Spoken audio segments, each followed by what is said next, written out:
Topic में। केवल मेरे एफर्ट से नहीं, आपको भी अपने एफर्ट डालने पड़ेंगे। आज हम पढ़ेंगे topic degree of freedom. Degree of freedom, ठीक है। चलिए, मैं ऐसे कुछ लोग एन कुछ लोग एफ लिखते हैं, जो इच्छा हो वो लिख लेना, ऐसा कोई जरूरी नहीं है। डिग्री ऑफ फ्रीडम, फ्रीडम, ठीक है। कि एक पार्टिकल सिस्टम का एक पार्टिकल है, उसकी डिग्री ऑफ फ्रीडम का मतलब क्या होता है पहले, और फिर ये कैसे कैलकुलेट होती है, किसी की 3, किसी की 4, किसी की 5।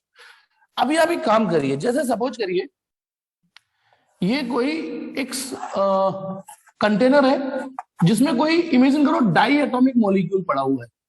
डाई एटॉमिक मॉलिक्यूल्स है, बहुत सारे होंगे, बहुत सारे, है ना। एक कंटेनर में गैस भर दी और डाई एटॉमिक गैस मॉलिक्यूल भर दिया। ओके, ये सारे मान लो H2 मॉलिक्यूल है। इमेजिन करो सारे H2 है, H2 H2 H2 H2 H2 H2 molecule. अब देखिए, सबसे पहले तो एक गौर से सुनना, क्योंकि हम जब से ये चैप्टर चल रहा है हम आइडियल बिहेवियर ही पढ़ रहे हैं, आइडियल थ्योरीज पढ़ रहे हैं। तो इस H2 मॉलिक्यूल में, let this is H2, this is H2, इस H2 और इस H2 के बीच में हम कोई इंटरमॉलिक्यूलर फोर्स नहीं मानेंगे। ये आइडियल गैस में सबसे पहली एजेंशन ही यही होती है कि दो मॉलिक्यूलों के बीच में कोई इंटरेक्शन हम नहीं मानते। ये बात माननी पड़ेगी, ठीक है, कि इस H2 इस H2 इस H2 इस H2 किन्हीं भी दो मॉलिक्यूल के बीच में हम इंटरमॉलिक्यूलर फोर्स मानते ही नहीं, यदि आप आइडियल बिहेवियर पढ़ रहे हो तो। लेकिन ये भी H2 है, ठीक है, इन दोनों H2 में या इन दोनों H2 में कोई आपस में इंटरमॉलिक्यूलर फोर्स नहीं होगी। लेकिन यदि आप इसे जूम करके देखोगे, इस मॉलिक्यूल को जूम करके देखोगे, तो ये खुद दो H एटम से मिलके बने। एक H एटम ये रहा, एक H एटम ये रहा, ये दो H एटम है। H2 यानी दो H एटम से मिलके बने। इसको जूम करके देखें, जैसे हम गूगल मैप से किसी पर्टिकुलर लोकेशन को जूम करके देखते चले जाते हैं ना, तो थोड़ा और क्रिस्टल क्लियर मतलब थोड़ा और क्लियर होने लग जाते हैं। तो यदि हम इसको जूम करके देखें तो ये दो H एटम से मिलके बना होगा, इसमें कोई दो राय नहीं है। पर इन दोनों H एटम में तो इंटर एटॉमिक फोर्स होगी ना। Again what I am saying, उसको समझने की कोशिश करना। इस H2 एक और, इस H2 और इस H2 के बीच में कोई फोर्स नहीं मानते हम। ये आइडियल गैस बिहेवियर हो गया इन दोनों के बीच में। लेकिन इसको जूम करके देखें तो ये दो H एटम से मिलके बना होगा, और इनके बीच में तो कुछ इंटर एटॉमिक फोर्स होगी ना, तभी तो वो एक मॉलिक्यूल को जन्म दे रहे हैं, तभी तो ये बन रहे हैं। ये नहीं तो H2 मॉलिक्यूल तो कभी बन ही नहीं सकता। तो इन दोनों के बीच में तो कोई ना कोई तो फोर्स है जो इन दो H एटमों को बांधे हुए है, और इनके बीच में कुछ ना कुछ स्पेस भी होगा जिसे हम इंटर एटॉमिक डिस्टेंस बोलते हैं, कुछ डिस्टेंस भी होगा। अब ये जो क्या चीज है, ये है इंटर एटॉमिक फोर्स। हम इसको इस फोर्स से दिखा देते हैं, इस स्प्रिंग से दिखा देते हैं। मतलब आप ऐसे समझो, ऐसी कोई स्प्रिंग नहीं होगी, लेकिन इस बिहेवियर को स्प्रिंग जैसा समझ, इनका जो बिहेवियर होता है वो स्प्रिंग जैसा ही होता है। ये जो छोटा सा डॉट है ये H एटम, ये जो छोटा सा डॉट है ये भी H एटम। इनके बीच में कोई स्प्रिंग दिखेगी नहीं आपको, है नहीं, लेकिन इनके बीच में इस बात से तो इनकार नहीं किया जा सकता ना कि इनके बीच में कुछ तो बॉन्डिंग है, कुछ तो है, तभी वो एक H2 मॉलिक्यूल सर्वाइव कर रहे हैं। तो इनके बीच में एक इंटर एटॉमिक फोर्स होगी, हम उसको एक स्प्रिंग फोर्स से दिखा देते हैं। चलिए, एक स्प्रिंग से दिखा देते हैं, इस स्प्रिंग जैसे नेचर से दिखा देते हैं। मतलब ये स्प्रिंग दिखाने का मतलब ये है कि ना ये ज्यादा दूर जाएंगे ना ये पास आएंगे। अच्छा, स्प्रिंग क्या करती है? स्प्रिंग जब किसी दो चीजों से बन जाए, तो जब ये दूर जाना चाहेंगे तो ऐसा फील करेगी कि मैंने वापस ले आऊं। मान लो ये H एटम और ये H एटम एक दूसरे से दूर जाना चाहेंगे, तो स्प्रिंग इन्हें एक लिमिट से दूर नहीं जाने देगी, और ऐसा फील करेगी कि उन्हें अट्रैक्ट कर रही है, उन्हें खींचेगी, मत जाओ दूर। और ये जरूरत से ज्यादा पास आएंगे तो रिपेल भी करेगी, रिपेल कर देगी, नहीं नहीं बिल्कुल नहीं। तो एक फाइनाइट डिस्टेंस भी मेंटेन रखती है ये, इसलिए हम स्प्रिंग के थ्रू दिखाते हैं। अरे एक मिनट सुनो, कुछ तो फोर्स होगी, ऐसा भी नहीं कि आपस में चिपक जाए, ऐसा नहीं कि आपस में चिपक जाएंगे। तो एक इसलिए इन्हें हम स्प्रिंग से दिखाते हैं।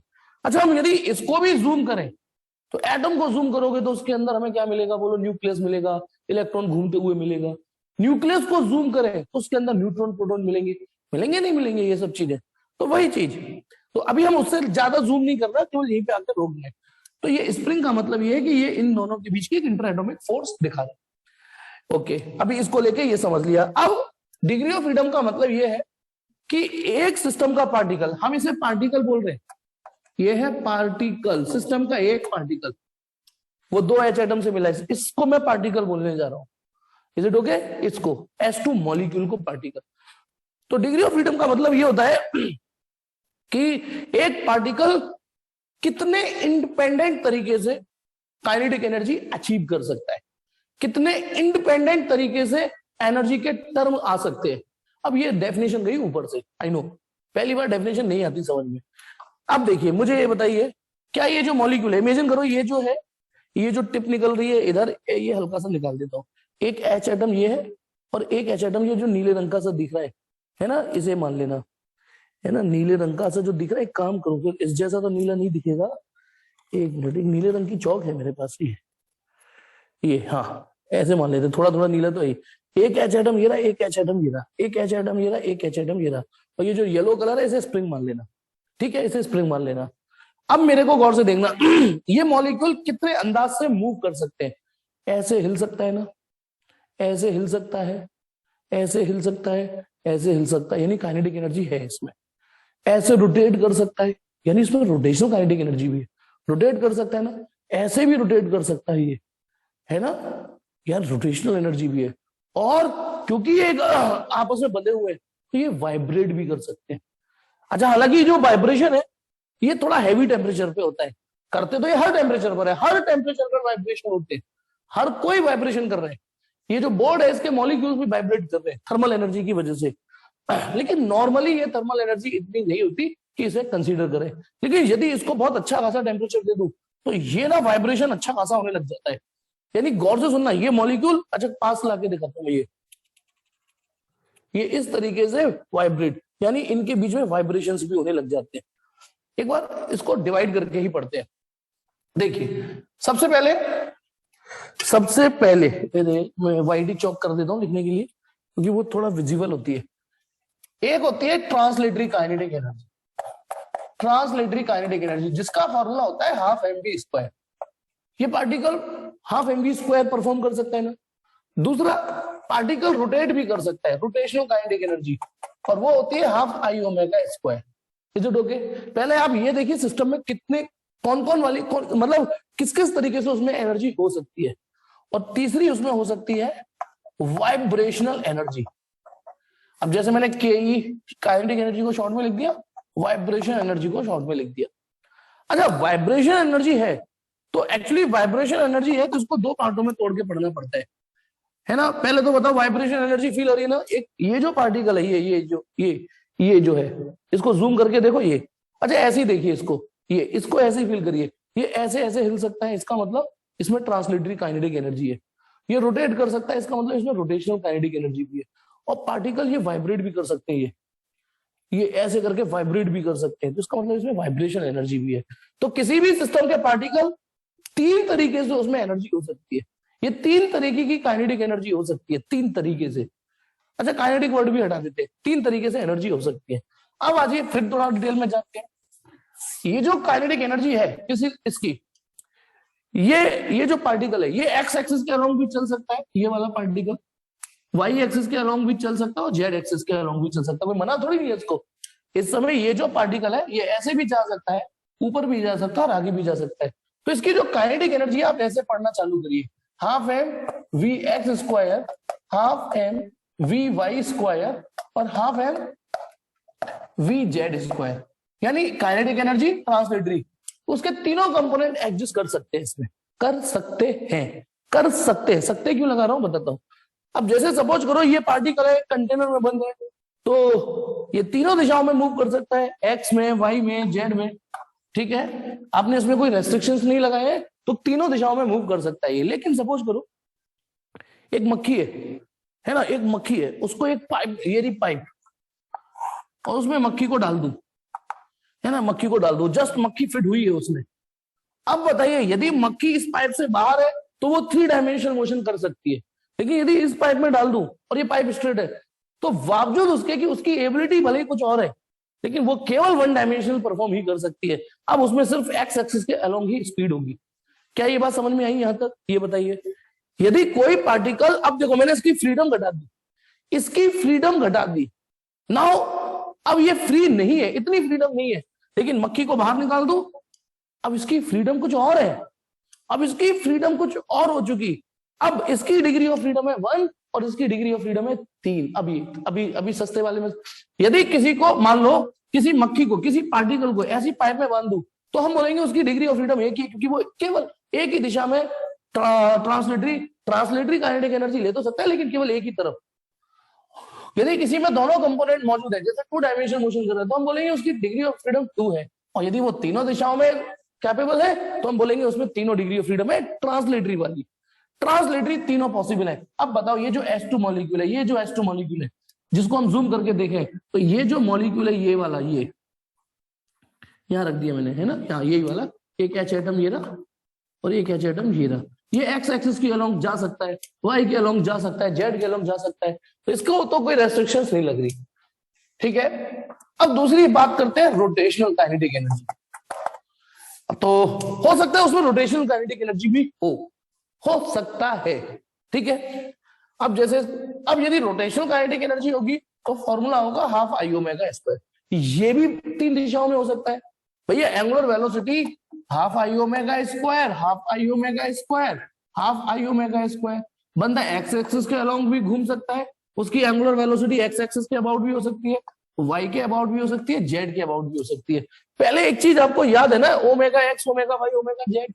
अच्छा, यहाँ थोड़ा सा रोटेशनल मैकेनिक्स चाहिए होगा आपको, लेकिन हम एक और चीज जानते हैं, यहां सिर्फ ओमेगा पर एक्स वाई जेड नहीं आएगा, मोमेंट ऑफ इनर्शिया पे भी एक्स वाई और जेड आएगा, क्योंकि मोमेंट ऑफ इनर्शिया भी एक्सिस के साथ चेंज हो जाता है। मोमेंट ऑफ इनर्शिया भी एक्सिस के अलोंग चेंज हो जाता है। पता नहीं इसमें एक स्टिक है कि नहीं है, नहीं पता नहीं, ये पुराना एक अभी बचा हुआ है, ध्यान है ना एक, चलो कोई नहीं। यदि मैं इसको ऐसे घुमाऊं तो इसका मोमेंट ऑफ इनर्शिया कुछ और होगा, याद है ना यार। इसको ऐसे घुमाऊं और इसको यदि बीच में डंडी डाल के घुमाऊं, कहां गई, एक और स्टिक थी, देख लेता हूं 1 मिनट। ये वो पुरानी है, इससे मैंने पढ़ाना, एक मैथोलॉजी बनाई थी आपको पढ़ाने के लिए, कोई नहीं दिख नहीं रहा इसमें, तो ये अचानक यहाँ रखा हुआ था, मैं इसके लिए तैयार नहीं था पहले से, कोई नहीं। अब बताना, यदि मैं इसको ऐसे घुमाऊं तो मोमेंट ऑफ इनर्शिया वही होगा या चेंज होगा, बताओ। यदि इसको ऐसे घुमाया जाए, बीच में ऐसे करके घुमाया जाए तो एक घूम जाए, हाँ, तो पहले बताओ ऐसे घुमाने में मोमेंट ऑफ इनर्शिया सिस्टम का कुछ और हो जाता है। मान लो ये वाई एक्सिस है तो ऐसे घुमाओगे कुछ और, एक्स एक्सिस के अबाउट घुमाओगे तो कुछ और, जेड एक्सिस के अबाउट घुमाओगे तो कुछ और। तो जब आप एक्सिस चेंज करोगे तो केवल एंगुलर स्पीड ही नहीं, आपका मोमेंट ऑफ इनर्शिया भी चेंज हो जाता है। अब यदि किसी सिस्टम में ये तीनों टर्म मौजूद है और ये तीनों टर्म भी मौजूद है, तो आप पता है क्या बोलोगे डिग्री ऑफ फ्रीडम, 1 2 3 4 5 6, कि उसकी 6 डिग्री ऑफ फ्रीडम है। यदि किसी में ये तीनों मौजूद है और ये कोई 2 मौजूद है तो 1 2 3 4 5 डिग्री ऑफ फ्रीडम है। मतलब आपको सारे टर्म कैलकुलेट करने। किसी में मान लो ये दोनों तो रोक दिए लेकिन ये तीनों कोई नहीं रुका हुआ, तो 1 2 3 4, तो उसकी 4 डिग्री ऑफ फ्रीडम है। क्या यहां तक समझ में आ रहा है, पहले ये बताओ, यहां तक समझ में आ रहा है कि नहीं आ रहा, कि एक पार्टिकल में इंडिपेंडेंटली कितनी तरीके से ये टर्म, एनर्जी के टर्म आ सकते हैं। और तीसरी और लास्ट, ये सिस्टम वाइब्रेट भी कर सकता है, ये सिस्टम वाइब्रेट भी कर सकता है। अब बताओ, वाइब्रेट करना हिलने डुलने और घूमने से अलग है या नहीं। देखो 1 मिनट सुनना, ऐसे हिलना डुलना ये अलग काइनेटिक एनर्जी है, ट्रांसलेटरी। यू जाना एक्स एक्सिस के अलोंग, वाई के अलोंग, जेड के अलोंग, ये ट्रांसलेटरी काइनेटिक एनर्जी है, पूरा मॉलिक्यूल ही शिफ्ट हो रहा है। ऐसे घूमना ये रोटेशनल काइनेटिक एनर्जी है, तो ये वाली। लेकिन ऐसे ऐसे वाइब्रेट करना अपनी एक्सिस पे, यानी ये दोनों पार्टिकल आपस में वाइब्रेट कर रहे हैं, यूं वाइब्रेट करना है, इसको भी तो बारीकी से देखो, ये भी तो एनर्जी है, तो उसे बोलते हैं वाइब्रेशनल एनर्जी। लेकिन यदि हम कभी भी स्प्रिंग दिखाते हैं, स्प्रिंग को खींच के छोड़ देते हैं, तो सच्चाई ये है वाइब्रेशनल एनर्जी एक्चुअल में कोई एनर्जी है ही नहीं। Actually it is a sum of vibrational potential energy plus vibrational kinetic energy. एक बार पूरा लिख देता हूं, इसको बोलते हैं वाइब्रेशनल काइनेटिक एनर्जी, ये है वाइब्रेशनल पोटेंशियल एनर्जी। आप जब स्प्रिंग को खींच के छोड़ते हो और वो वाइब्रेट करती चले, ऑसिलेट करने लगे, एक्चुअली ऑसिलेट करने लगे, ऑसिलेट, तो जब कोई पार्टिकल ऑसिलेट करता है तो उसमें पोटेंशियल और काइनेटिक एनर्जी का सम होता है। कहीं पोटेंशियल एनर्जी ज्यादा तो कभी काइनेटिक एनर्जी ज्यादा, दोनों का सम होता है एक्चुअली में। समझ में आ रहा है नहीं आ रहा है ये? जैसे मैकेनिकल एनर्जी होती है ना, मैकेनिकल एनर्जी अपने आप में कोई एनर्जी होती नहीं है, होती ही नहीं है मैकेनिकल एनर्जी, वो अपने आप में सम होती है काइनेटिक और पोटेंशियल का। तो वाइब्रेशनल एनर्जी बोला जाता है, एक्चुअली ये पूरा सेट बोला जा रहा है, ठीक है। अब ये वाइब्रेशनल एनर्जी, ठीक है, ये vibrational energy, vibrational potential plus kinetic energy का सम। यदि किसी में ये है तो इसमें दोनों होंगे, ध्यान रखना। जैसे किसी में ये दो हो सकते हैं, ये नहीं हो सकता है, कोई से दो हो सकता है, कोई सा एक हो सकता है। लेकिन यदि किसी में वाइब्रेशनल मोड है तो उसमें ये दोनों टर्म होंगे, ये ध्यान रखना। वाइब्रेशनल मोड है तो उसका मतलब वो वाइब्रेट कर रहा है, और वाइब्रेट कर रहा है तो उसका मतलब वाइब्रेशनल पोटेंशियल और काइनेटिक दोनों है उसमें। यदि ये है तो दोनों होंगे, ध्यान रखना। अब ये भी X axis, Y axis, Z axis तीनों दिशाओं में हो सकता है। तो चलिए थोड़ा और समझते हैं। यदि किसी में ये तीनों है, ये तीनों है ना, और ये दोनों है, ये तो दोनों ही होंगे, या तो होगा ही नहीं, ये जोड़े से आते हैं। तो 1 2 3 4 5 6 7 8, हम बोलेंगे 8 डिग्री ऑफ फ्रीडम है उसकी। यदि किसी में ये मोड ही नहीं है, ये है ही नहीं, 1 2 3 4 5, जनरली ये हैवी टेम्परेचर पे काउंट किया जाता है। ये वाली जो मोड है, ये वाली जो एनर्जी होती है सिग्निफिकेंट होती है, सिग्निफिकेंट हैवी टेम्परेचर पर। लो टेम्परेचर पर या नॉर्मल टेम्परेचर पर आप इसे इग्नोर मार सकते हो। अच्छा, जैसे सपोज करो मैंने कहा 0 केल्विन, पिछली क्लास में समझाया था 0 केल्विन क्या होता है। 0 केल्विन होता है जब सारी चीजें फ्रीज हो जाएंगी, स्टैचू हो जाएंगी। इमेजिन करो मैंने इस मॉलिक्यूल को बोल दिया स्टैचू, तो बताइए कितनी डिग्री ऑफ फ्रीडम होगी इसकी, बताइए कितनी डिग्री ऑफ फ्रीडम होगी किसी भी पार्टिकल की। इस पार्टिकल की बता दो, चलो कितनी डिग्री ऑफ फ्रीडम होगी। स्टैचू बोल दिया मैंने, स्टैचू, जल्दी टाइप करो। यदि मैंने किसी भी पार्टिकल को बोल दिया जी हाँ भूमिका, 0 डिग्री ऑफ फ्रीडम हो जाएंगी, 0, क्योंकि अब वो ना हिल सकता, ना डुल सकता, ना चल सकता, ना घूम सकता। 0 केल्विन वो टेम्परेचर होता है, 0 केल्विन वो टेम्परेचर होता है जो सबको फ्रीज कर देता है। अब आ जाइए, यहां पर कुछ चीजें और आपको समझनी पड़ेंगी। सबसे पहले बात करते हैं mono atomic gas molecule. Mono atomic gas molecule, ठीक है। आपसे पूछा जाएगा कि मोनो एटॉमिक गैस मॉलिक्यूल है तो उसकी डिग्री ऑफ फ्रीडम बताइए। अब मैंने मोनो एटॉमिक गैस मॉलिक्यूल एक कंटेनर रखा और उसमें कोई जैसे हीलियम, नियोन, आर्गन ऐसा कुछ मॉलिक्यूल रख दिया। ये मॉलिक्यूल है कौन से, मोनो एटॉमिक। हीलियम हो सकता है, नियोन हो सकता है, आर्गन हो सकता है, इस टाइप के है ना, जो मोनो एटॉमिक, एक ही एटम से। अब ये तो डाई एटॉमिक था। ये जो मॉलिक्यूल को जब आपने सर्जरी करी इसकी तो अंदर 2 एटम निकले। अब हीलियम अकेला है, ये अकेला। अब आ जाइए गौर से देखते हैं। सबसे पहले इसमें केईटी होगी, वो तीनों तरफ, ये एक्स एक्सिस पे भी जा सकता है, वाई पे भी जा सकता है पार्टिकल, और जेड पे भी मूव कर सकता है। तो ये भी होगी, ये भी होगी, ये भी होगी। ऑल 3 मतलब तीनों काइनेटिक एनर्जी होगी। तो हम बोलेंगे कि ट्रांसलेटरी काइनेटिक एनर्जी है और तीनों दिशाओं में है। तो ट्रांसलेटरी काइनेटिक एनर्जी कितनी डिग्री ऑफ फ्रीडम कंट्रीब्यूट कर रही है इसको, 3। तो 3 डिग्री ऑफ फ्रीडम तो इसने दी इसको। अब बात करते हैं दूसरी, रोटेशनल काइनेटिक एनर्जी नियरली 0 होती है, 0 होती है। उसका रीजन मैं दूंगा। यदि वो रोटेशनल काइनेटिक एनर्जी 0 है तो ये भी 0, ये भी 0, ये भी 0। तो रोटेशनल ने कितनी कंट्रीब्यूट करी, 0। अभी मैं एक्सप्लेन कर दूंगा क्यों, टेंशन मत लो। तीसरा वाइब्रेशनल एनर्जी, तो सुनो, आपने जब इसको जूम किया तो अंदर सर्जरी करे तो 2 एटम निकले। इसको जूम करोगे कुछ नहीं मिलेगा, एक ही एटम है ये, एक ही एटम है ये, तो इसमें वाइब्रेशनल मोड हो ही नहीं सकता। तो वाइब्रेशनल एनर्जी की वजह से डिग्री ऑफ फ्रीडम 0। इसे छोड़ दूं तो बाकी दोनों समझ में आएगा नहीं आएगा। ये 0 क्यों हुआ, वो सिंपल सा रीजन है, मैं बता दूंगा। लेकिन ये 2 समझ में आए कि नहीं आए कि तीनों दिशाओं में वो मूव कर सकता है, X Y Z. Vibrational mode क्यों नहीं होगा उसमें, क्योंकि जब आप इसको सर्जरी करी थी आपने तो 2 एटम मिले, ठीक है। उनके बीच में एक इंटर एटॉमिक फोर्स थी, इंटर एटॉमिक फोर्स थी, तो एक ऑसिलेशन मोड माना जा सकता है, होगा हैवी टेम्परेचर पर। यहां पर जब आप इसको, इस मॉलिक्यूल को जूम करोगे तो ये खुद ही अकेला है, कम से कम 2 होने चाहिए। और इन दोनों में हम inter atomic force, inter molecular force मानते नहीं, आइडियल गैस है। मतलब 2 मॉलिक्यूल में तो हम वैसे ही नहीं मानते ना। तो इन दोनों में तो कोई है ही नहीं, इसको जूम करा तो ये अकेला है। तो इसका मतलब ट्रांसलेटरी काइनेटिक एनर्जी ये तीनों डिग्री ऑफ फ्रीडम कंट्रीब्यूट करेगा। ट्रांसलेटरी काइनेटिक एनर्जी कहेगी जाओ मुझसे 3 डिग्री ऑफ फ्रीडम ले लो।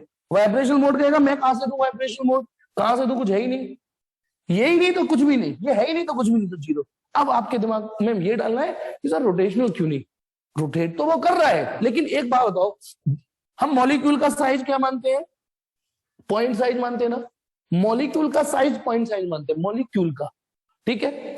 अब जब कोई स्फीयर अपनी एक्सिस पे घूमने लग जाए, कोई भी स्फीयर अपनी एक्सिस पे घूमने लग जाए, है ना, तो उसका मोमेंट ऑफ इनर्शिया होता है 2/5 mr²। अब थोड़ी सी रोटेशनल मैकेनिक्स आ गई, आप पन्ने पलटोगे, वहां जाओगे तो आपको पता चलेगा यदि कोई स्फीयर घूमने लग जाए, कोई भी स्फीयर अपनी एक्सिस पे घूमने लग जाए, तो उसका मोमेंट ऑफ इनर्शिया ये। लेकिन सुनना, एक मिनट, मुझे बताना इस स्फीयर का मोमेंट ऑफ इनर्शिया ज्यादा होगा या इसका ज्यादा होगा, ये बताओ, बताओ, फॉर्मूला यही लगता है, ये भी घूम रहे हैं, किसका मोमेंट ऑफ इनर्शिया ज्यादा होगा, पहले वाले का या दूसरे वाले का, मोमेंट ऑफ इनर्शिया किसका ज्यादा होगा, ऊपर वाले स्फीयर का या दूसरे वाले स्फीयर का, जल्दी टाइप करो बेटा। हाँ जी, 2 दोनों में है, 5 दोनों में है, और मान लो मास दोनों का एक सा है, इमेजिन करो, ये भी, ये मास सेम है, तो आप देखोगे रेडियस इसकी कम हो गई है, साइज इसका सिकुड़ गया है। साइज, जब रेडियस कम होगी, जब रेडियस कम होगी एक्सिस से, है ना ये, तो मोमेंट ऑफ इनर्शिया कम होगा। अब तीसरा एग्जांपल, क्या आप मुझे बता सकते हो कि जो पॉइंट साइज मॉलिक्यूल होते हैं, इनका मोमेंट ऑफ इनर्शिया आप क्या एक्सपेक्ट करते हो, क्या होगा, अब बताओ, क्या लगता है, क्या एक्सपेक्ट करते हो मोमेंट ऑफ इनर्शिया क्या होगा इस मॉलिक्यूल का, 0, क्योंकि r टेंड्स टू 0 हो गया, यहाँ पे r टेंड्स टू 0 हो गया कि नहीं, रेडियस 0 हो गई कि नहीं होगी, यार यहाँ साइज जीवित था, यहाँ कम हो गया, यहाँ तो r बिल्कुल ही टेंड्स टू 0 हो गया, और r पर स्क्वायर हो रहा है, r पर स्क्वायर हो रहा है, r यदि 0.00 कुछ होगा, r स्क्वायर तो वैसे ही एवं ही हो गया, हो जाएगा। तो मास भी बहुत कम होता है, सोचो मास भी कितना कम होता है ऐसे पार्टिकलों का, है ना, ठीक, और 2 से मल्टीप्लाई कर 5 से, तो moment of inertia tends to 0 होता है। अब सुनिए, मोमेंट ऑफ इनर्शिया, अब चाहे इसे x के अबाउट घुमा लो, चाहे इसे y के अबाउट घुमा लो, चाहे इसे z के अबाउट घुमा लो, 0 ही आना है मोमेंट ऑफ इनर्शिया, ऐसे ऐसे ऐसे। तो अभी बोलो, समझ में आ गया कि मोनो एटॉमिक में रोटेशनल काइनेटिक एनर्जी 0 क्यों होती है, मोनो एटॉमिक में रोटेशनल काइनेटिक एनर्जी 0 क्यों होती है, जल्दी बोलो, ये तो आपको बता ही दिया रोटेशनल। तो अब यदि काउंट करें तो टोटल डिग्री ऑफ फ्रीडम हो गई इसकी 3, तो बताइए मोनो एटॉमिक की टोटल डिग्री ऑफ फ्रीडम कितनी हो गई, 3। जिन्होंने ये रोटेशनल मैकेनिक्स नहीं पढ़ा उनको ये दिक्कत देगा। अब मैं यहां पर बिल्कुल फ्लैशबैक में नहीं जा सकता, नहीं जा सकता बेटा रोटेशनल में, कि ये क्या कलेश समझाई मैंने। ओके, तो मोनो एटॉमिक की भले ही मैंने समझा दी, लेकिन मैं तो आपको कहूंगा रट लो, समझा दी लेकिन आप पेपर में पक्का भूल जाओगे। तो डिग्री ऑफ फ्रीडम की definition, the number of independent term, ये सब इंडिपेंडेंट टर्म है, उन सबको टोटल कर देना, नंबर ऑफ इंडिपेंडेंट टर्म 1 2 3 4 5 6 7 8 ऐसे कैलकुलेट कर लेना। अब आते हैं, इसको समझ में आ गया। अब करते हैं डायटोमिक की, डायटोमिक की दूसरा डिग्री ऑफ फ्रीडम कैलकुलेट करो, डायटोमिक।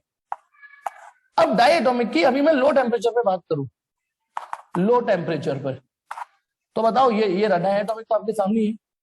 ट्रांसलेटरी काइनेटिक एनर्जी कहेगी मुझसे तुम 3 डिग्री ऑफ फ्रीडम ले जाओ, ले जाओ, मतलब मैं नहीं रोक रहा इसको, ये जो मॉलिक्यूल है तीनों दिशाओं में कहीं भी हिल सकता है, इस कमरे में यू यू यू कैसे भी हिल सकता है।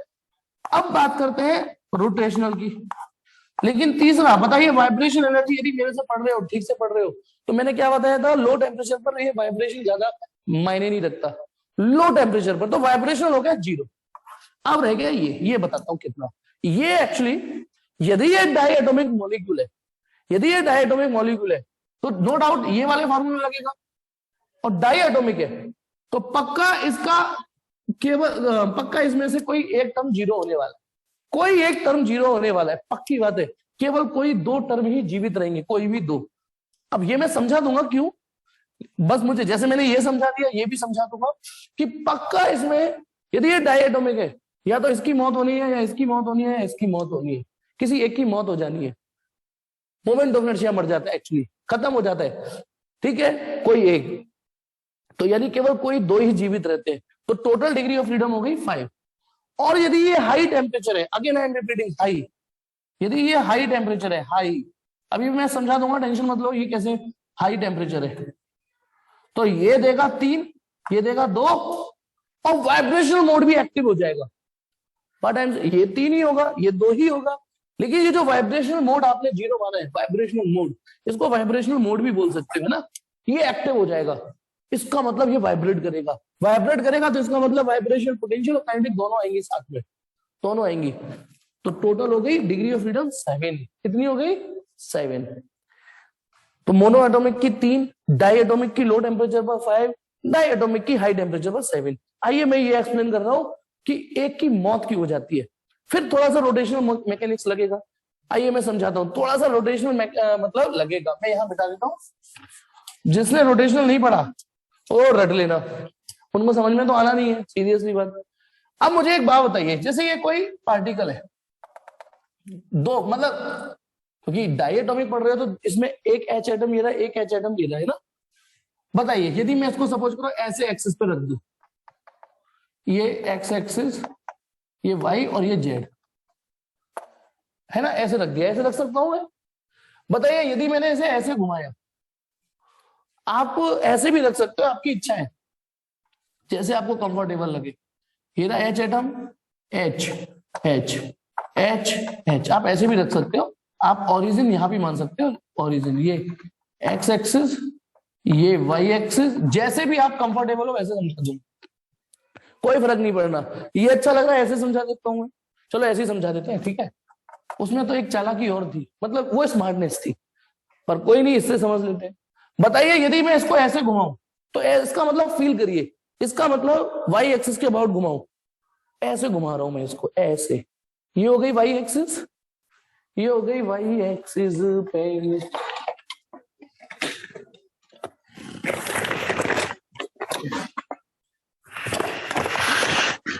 एक जुगाड़ बताता हूँ, रुको या एक तो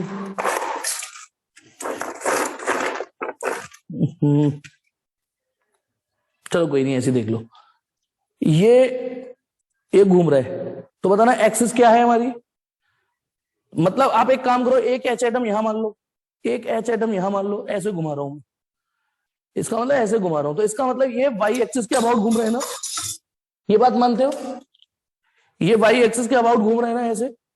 बहुत पॉइंट साइज मानिएगा, ये तो बड़ा है बेटा, इतनी थिकनेस नहीं, बस एक यहां मान लो एच एटम, एक एच एटम यहां मान लो और ऐसे घूम रहे हैं, एक एच एटम ऐसे घूम रहे हैं, तो वाई एक्सिस के अबाउट घूम रहे हैं, तो इसको यहां ऐसे फील करिए।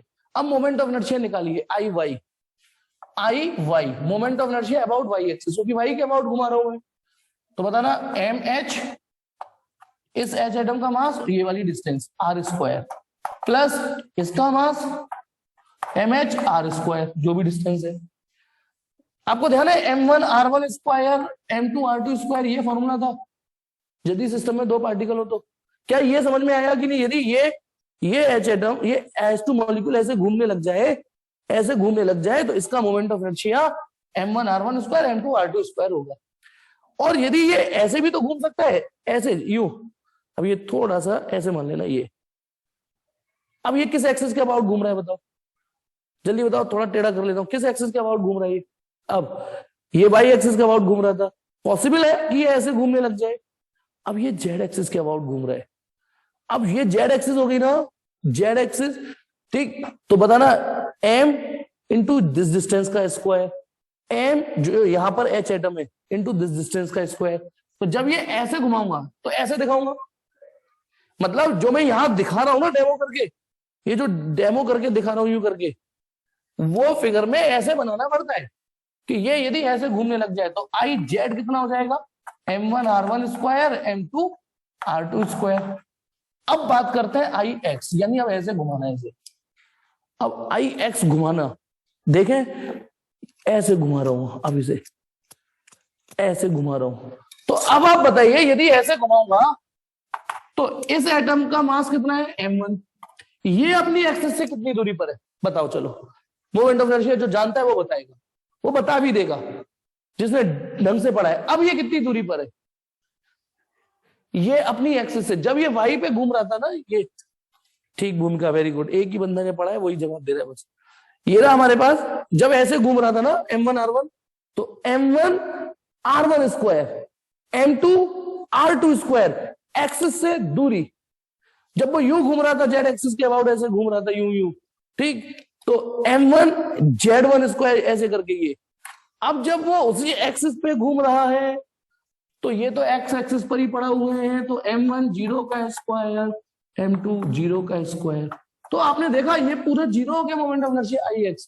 और मैंने आपसे क्या कहा था, कोई एक बलदान दे देता है इसमें, क्योंकि मॉलिक्यूल का साइज पॉइंट साइज है, बिकॉज कि मॉलिक्यूल का साइज पॉइंट साइज है। इतना बड़ा होता तो चलो मान भी लेते, हम मान भी लेते, इतना बड़ा साइज होता तो हम Ix को भी 0 नहीं मानते, ये कुछ तो डिस्टेंस है। लेकिन जब तुम साइज ही 0 मान रहे हो, समझ रहे हो या नहीं समझ रहे हो, एटम का, इंडिविजुअल एटम का साइज 0 है। अच्छा एक चीज और सुनना, जब मैं मोनो एटॉमिक समझा रहा था तो इंडिविजुअली एटम का साइज की वजह से तो कोई मोमेंट ऑफ इनर्शिया इसमें है ही नहीं, ये जो सेपरेशन है उसकी वजह से मोमेंट ऑफ इनर्शिया ये जीवित हो गया, ये दो। अच्छा आपने क्यों कहा कि कोई भी दो, हो सकता है एच एटम ऐसे रखा होता, आप ऐसे एज्यूम कर लो, क्योंकि कुछ उस कंटेनर में ऐसे भी एच एटम रखे होंगे, बोलो रखे होंगे कि नहीं, एक्स वाई जेड ऐसे रखे होंगे, बोलो। अब मुझे कौन बताएगा इसमें कौन सा वाला मोमेंट ऑफ इनर्शिया 0 होने वाला, बताओ। कुछ एच एटम ऐसे भी रखे होंगे, नो डाउट, इस बात से इनकार नहीं किया जा सकता, इस बात से इनकार। अब इसमें आई वाई 0 होगा बिल्कुल, तो एक तो बलिदान हो रहा है ना, तो अब आप समझ गए, तो हम तीनों नहीं काउंट करेंगे, कोई सी दो काउंट करेंगे, तो यानी अब आपका रटने का वक्त आ गया है, ठीक है, समझ लिया, अब रट लो, समझ लो रट लो। मोनो एटॉमिक की डिग्री ऑफ फ्रीडम टोटल मिला के 3, डाई एटॉमिक की टोटल मिला के 5 लो टेम्परेचर पर, उसी डाई एटॉमिक की हाई टेम्परेचर पर 3 हो तो 5 हो तो 7 हाई टेम्परेचर पर। अच्छा यदि मान लो पॉली एटॉमिक अभी छोड़ो, यदि सॉलिड हुआ, कोई सॉलिड हुआ, सॉलिड का फिगर मैं यहां दिखाता हूं, मान लो कोई सॉलिड का मतलब क्या होता है, सॉलिड वो होते हैं जिनकी एक डेफिनेट शेप, डेफिनेट डायमेंशन होती है, डेफिनेट वॉल्यूम होता है। मान लो ये एक मॉलिक्यूल ले रहा है, इसको टारगेट करिए, मॉलिक्यूल तो हर जगह होंगे, हर जगह होंगे, नो डाउट, हर जगह, और ये इतना टाइटली बाउंड है, क्या आपको लगता है कि इसमें केईटी ये अलाउ करेगा इस सिस्टम से, इस मॉलिक्यूल को केईटी अलाउ होगा कि जा मैं तुझे 3 डिग्री ऑफ फ्रीडम दान देता हूं, जा ऐश कर, लगता है आपको? फिर वो किस बात का सॉलिड है?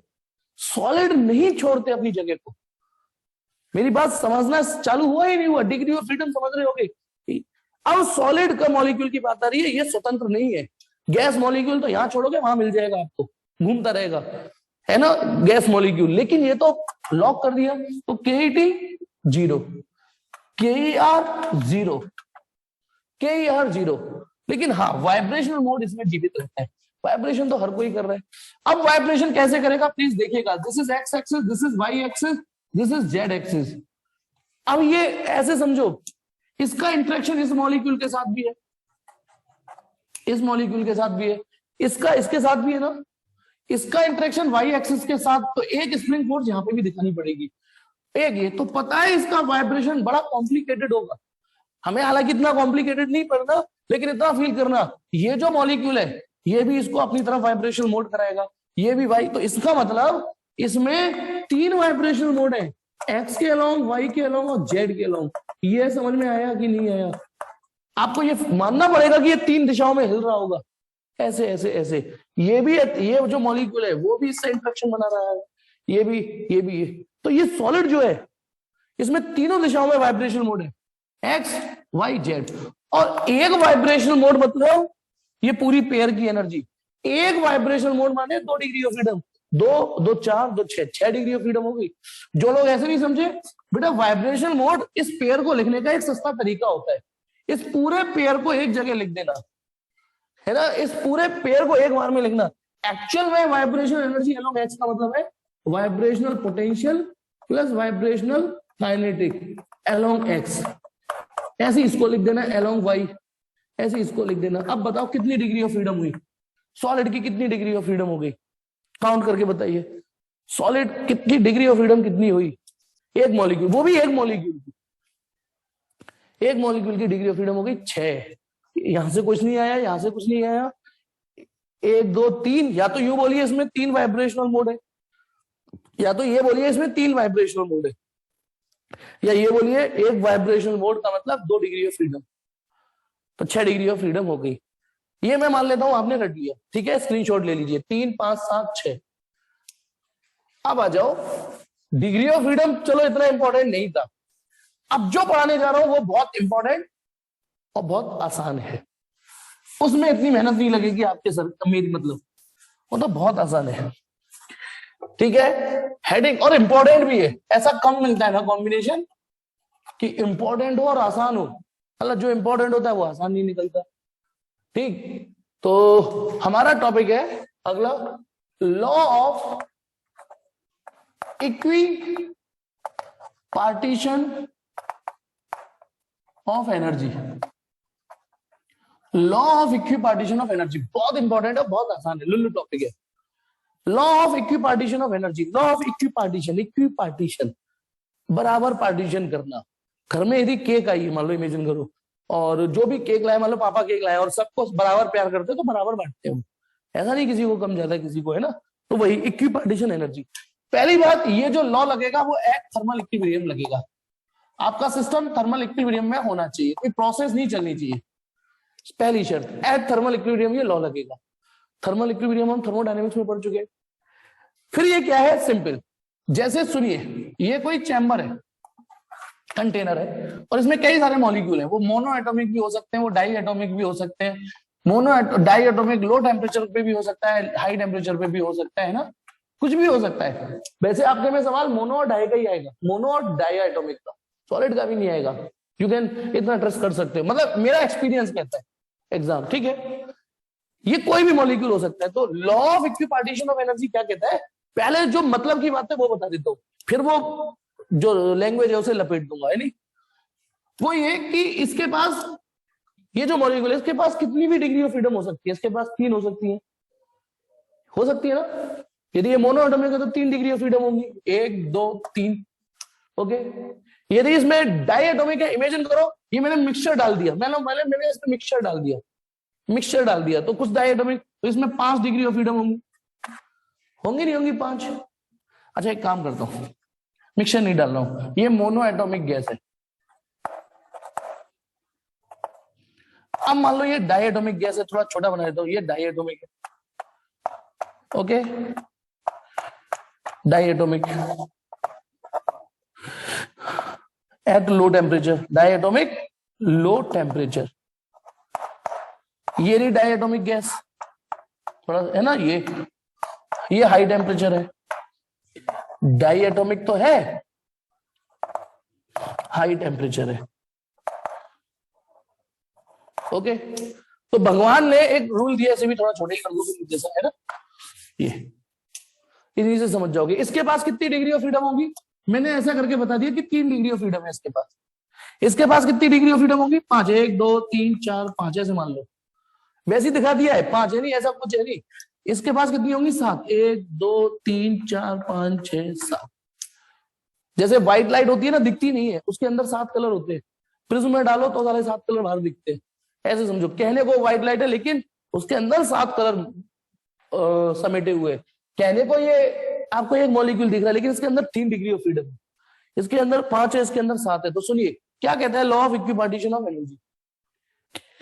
तो मतलब 3 डिग्री ऑफ फ्रीडम है, तो मैंने वैसी 3 चीजें बना दी, मतलब 3 लाइन खींच दी बस, और कुछ नहीं। एक घटिया सा एनिमेशन बना दिया, ऐसे समझ लो। एक मॉलिक्यूल जो डायटोमिक है, इसके पास 5 डिग्री ऑफ फ्रीडम थी तो 5 एरो बना दिया। अब देखो law of equipartition of energy, पहले एक मतलब की बात में मतलब खत्म करता हूं। ये कहता है यदि सिस्टम थर्मल इक्विलिब्रियम में होगा तो एक सिस्टम के हर मॉलिक्यूल के पास बराबर एनर्जी होगी। ऐसा नहीं इसके पास ज्यादा हो, इसके पास कम हो, इसके पास ज्यादा, ऐसा कुछ नहीं होगा। तभी इसमें बड़ा इक्विपार्टीशन ऑफ एनर्जी। इक्विपार्टीशन यानी यदि एक सिस्टम है तो उसमें, और थर्मल इक्विलिब्रियम में है तो उसमें मौजूद सभी पार्टिकल के पास बराबर एनर्जी होगी, सबके पास। यदि ये है तो इसके पास, सबके पास बराबर एनर्जी होगी, बराबर बराबर बराबर बराबर बराबर बराबर बराबर। ठीक है, समझ में आ गया। और हम जब एक मॉलिक्यूल को थोड़ा सा इन डेप्थ जाके देखेंगे तो उसकी हर डिग्री ऑफ फ्रीडम के पास भी बराबरी होगी, हर डिग्री ऑफ फ्रीडम के पास बराबर होगी, हर डिग्री ऑफ फ्रीडम बराबर कंट्रीब्यूट कर रही होगी। ये है law of equipartition of energy. In thermal equilibrium total energy of system is divided equally among all its various degree of freedom. सब डिग्री ऑफ फ्रीडम को बराबर मिलती है, सबको बराबर मिलती है। And energy associated with each degree of freedom. देखो पहले ये समझो, सब मॉलिक्यूल के पास बराबर मिलेगी और उस मॉलिक्यूल की हर डिग्री ऑफ फ्रीडम के पास बराबर मिलेगी। हर डिग्री ऑफ फ्रीडम के पास बराबर मिलेगी, निचोड़ ये है, और वो बराबर होती है हाफ के टी। हाफ के T her degree of freedom के पास इतनी ही होगी, हाफ के टी। हर किसी के पास हाफ के टी एनर्जी होगी। ये के है बोल्ट्जमैन कांस्टेंट और ये टी है एब्सोल्यूट टेम्परेचर। बोल्ट्जमैन कांस्टेंट आपने कब पढ़ा था? आपने पढ़ा था जब आर को एन से डिवाइड कर दिया था, तो इसको के भी पढ़ा था, यानी आर के बी इंटू एन ए को भी आर ए बोलते हैं। ये के बी माने बोल्ट्जमैन कांस्टेंट। जब आपने गैस कांस्टेंट को एन ए से डिवाइड मार दिया था, एवोगैड्रो नंबर 6.023 10 की पावर 23, उसको बोल्ट्जमैन कांस्टेंट बोलते हैं। हर डिग्री ऑफ फ्रीडम के पास हाफ के टी हाफ के टी हाफ के टी होगी। इसके पास कितनी डिग्री ऑफ फ्रीडम है? 1 2 3 4 5, तो इसमें सबके पास हाफ के टी होगी। हाफ ये वो वाला बना दिया, इक्वल इक्वल वाला, एंड तक हर किसी के पास हाफ के टी होगी। इसके पास भी हर डिग्री ऑफ फ्रीडम के पास हाफ के टी एनर्जी होगी, हाफ के टी हाफ के टी हाफ के टी हाफ के टी। समझ में आ गया कि नहीं आ गया? बस आपको हाफ के टी याद रखना है कि हर डिग्री ऑफ फ्रीडम के पास हाफ के टी एनर्जी होती है। थर्मल इक्विलिब्रियम है तो, थर्मल इक्विलिब्रियम है तो हर किसी के पास हाफ के टी एनर्जी होगी। थर्मल इक्विलिब्रियम है तो हाफ के टी एनर्जी होगी। तो स्टेटमेंट को आप कितनी भी चाशनी में डुबो तो मतलब तो यही है, in thermal equilibrium the total energy of system is divided equally among its various degrees of freedom, and energy associated with each molecule per degree of freedom is half kT. धीमे धीमे बोलो। in thermal equilibrium energy total energy of system is divided equally among its various degrees of freedom, her degree of freedom को बराबर जाएगी, and her molecule की हर degree of freedom के पास half kT energy होगी। समझ में आया या नहीं आया? इसमें समझने क्या लॉ है, खत्म। बोलो समझ में आया या नहीं आया कि हर डिग्री ऑफ फ्रीडम के पास हाफ केटी हाफ केटी हाफ केटी हाफ केटी हाफ केटी होगी। ये है law of equipartition of energy. अब इसकी एक एप्लीकेशन है, वो बड़ी इंपॉर्टेंट है, वो बड़ी इंपॉर्टेंट है। ये भी इंपॉर्टेंट है स्टेटमेंट भी, और इसके साथ एक एप्लीकेशन है। पता है इस स्टेटमेंट से अब हम सीवी निकाल देंगे, इसका सीवी, और सीवी निकाल देंगे तो सीपी भी निकल जाएगा और गामा भी निकल जाएगा। हम सीवी निकालने में मेहनत है बस, और एक बार सीवी पता चल जाएगा तो सीपी भी पता चल ही जाएगा, क्योंकि सीपी माइनस सीवी आर होता है ना। देखो सीवी कैसे निकालेंगे सुनिए, और बेटा सिमिलरली थ्योरम लगेगी, इसलिए ढंग से सुनना। पहले में ही मेहनत है, फिर तो बाकी सब अपने आप करोगे और आप भी कहोगे हाँ आसान था। देखिए मान लो यदि मैं एक कांस्टेंट वॉल्यूम पे, कांस्टेंट वॉल्यूम है, क्या है? Constant volume. कांस्टेंट वॉल्यूम पर यदि मैं फर्स्ट लॉ ऑफ थर्मोडायनेमिक्स लगाऊं तो dq बराबर होता है du प्लस dw। पहले तो ये बताओ होता है कि नहीं? First law of thermodynamics, total energy given to system, थोड़ी सी इंटरनल एनर्जी बढ़ जाती है, थोड़ा सा वर्क डन, लेकिन क्योंकि वॉल्यूम कांस्टेंट है तो वर्क डन जीरो ही निकलता है हमेशा। ऐसा वर्क डन क्यों जीरो? याद दिलाता हूं, स्मॉल वर्क डन होता है पीडीवी वर्क डन का, और जब मैंने ऊपर लिख दिया वॉल्यूम कांस्टेंट है तो डीवी कितना होगा? बोलो जीरो ना। यदि वॉल्यूम कांस्टेंट है तो डीवी जीरो होगा, तो हम तो डूबेंगे सनम, तुम्हें भी ले डूबेंगे, तो डीडब्ल्यू जीरो। तो इसका मतलब ये है कि जो भी हीट एनर्जी दोगे कांस्टेंट वॉल्यूम पे वो सिर्फ इंटरनल एनर्जी में जाती है, जो भी हीट एनर्जी दोगे वो इंटरनल एनर्जी में यूज होती है। ये तो हो गया हमारे पास dq equal to du। Again CV का फॉर्मूला था क्या? जब आपने पहली बार सीवी के दर्शन किए थे तो फॉर्मूला ये था। पहली बार जब सीवी के सीपी के दर्शन किए थे तो सीवी का फॉर्मूला ये था, dq upon N dt, dq upon N dt। अभी अभी ताजा समाचार क्या मिले कि भले ही सीवी का फॉर्मूला ये हो पर dq और du ये बराबर होते हैं, तो dq को du लिखा जा सकता है यदि वॉल्यूम कांस्टेंट है तो। वॉल्यूम कांस्टेंट है तो dq को du। कंडीशन अप्लाइड है बेटा, हर dq du के हर बार बराबर नहीं होता, लेकिन dq यदि कांस्टेंट वॉल्यूम वाली प्रोसेस है तो dq du बराबर होते हैं। ये समझ में आ गया? ठीक है। What is an year? Number of moles. और यदि एक मोल है तो, मान लो एक मोल है तो फॉर 1 मोल सीवी बराबर और कंफर्टेबल हो जाएगा। आप एक फॉर्मूला तैयार कर लिया, यदि एक मोल है तो एन की जगह 1 रख दिया, du अपॉन dt, यानी इंटरनल एनर्जी का डिफरेंशिएशन कर दो with respect to temperature, this is temperature. अब देखिए सबसे पहली हेडिंग एक पढ़ाऊंगा for monoatomic gas. For monoatomic gas माना मैंने ये 1 मोल गैस भर दी, 1 मोल गैस भर दी है ना, 1 मोल गैस भर दी, तो इसका मतलब इसमें नंबर ऑफ मॉलिक्यूल्स होंगे एवोगैड्रो के बराबर, ये तो श्योर है। ऐसे कितने डॉट होंगे इसमें, ऐसे कितने पार्टिकल होंगे, इतने।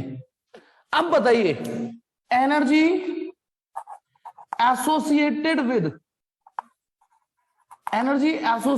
With each degree of freedom,